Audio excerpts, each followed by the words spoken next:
चलिए अब एक बार फिर से डिजिटल हासिल की बात कर लेते हैं। हमारे साथ जुड़ चुके हैं एमएलसी देवेंद्र सिंह इस वक्त। बहुत स्वागत है सर आपका हमारे साथ जुड़ने के लिए। सर, क्या वजह रही जो अब डिजिटल अटेंडेंस के आदेश को 2 महीने के लिए स्थगित किया गया है? सरकार के इस निर्णय का हम स्वागत करते हैं जी। मुख्यमंत्री जी का निर्णय दूरदृष्टि वाला निर्णय है। शिक्षक समाज इस विषय पर बहुत चिंतित और विचलित था। शिक्षकों की बड़ी महत्वपूर्ण भूमिका होती है लोकतंत्र की मजबूती के लिए, और शिक्षक समाज के पक्ष में ये जो सरकार का निर्णय है जी। इससे पार्टी और सरकार दोनों के हितों को बढ़ावा मिलेगा। हम इस फैसले का अभिनंदन करते हैं और आदरणीय मुख्यमंत्री जी को हृदय से धन्यवाद और बधाई देते हैं। सर, ये ठीक है आपके इस फैसले का आप स्वागत कर रहे हैं, लेकिन इसे किस तरह से देखा जाए, क्योंकि बार बार फैसले को बदला जा रहा था, फिर ये भी कहा जा रहा था कड़ी कार्रवाई की जाएगी।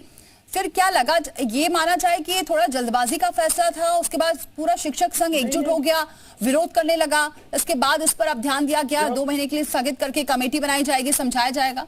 जब किसी से संवाद किए बिना कोई फैसला होगा तो लोगों में गुस्सा, आक्रोश। आप बड़े पर देखिए बड़ी दृष्टि से तो प्राथमिक शिक्षक संघ विधानसभा और लोकसभा की वोटर लिस्ट तैयार कराता है, बीएलओ की ड्यूटी देता है, इसके अलावा पीठासीन अधिकारी की तो समुचित क्रिया में इस बड़े वर्ग की भूमिका सबसे महत्वपूर्ण होती है। ये वर्ग नाराज नहीं होना चाहिए, किसी को भी इतने बड़े समाज को नाराज नहीं करना चाहिए। सर, आपने भी कल एक लेटर लिखा था शिक्षकों के पक्ष में, शिक्षक संघ के पक्ष में, क्या लग रहा है इस पर भी ध्यान दिया गया है? बिल्कुल ध्यान देना होगा। आगे जो कमेटी बनी है उस कमेटी में सारे विषय रखे जाएंगे और अभी बहुत से ऐसे विषय हैं जिन पर उदारता पूर्वक और दूरदृष्टि से विचार करने की आवश्यकता है। मुझे पूरा विश्वास है कि सरकार इस दिशा में पहला कदम बढ़ाई है, आगे भी इसके परिणाम सुखद होंगे। सर, क्या लगता है ये 2 महीने के लिए ही स्थगित है या फिर इस पर अभी विचार किया जा रहा है और आगे चलकर आने वाले दिनों में इसे फिर से लागू किया जाएगा? 2 महीने के लिए स्थगित करके समिति बनाई गई है। समिति व्यापक रूप से, व्यापक दृष्टि से इसके सभी पक्षों को सुनेगी, जानेगी, फिर अपनी राय देगी।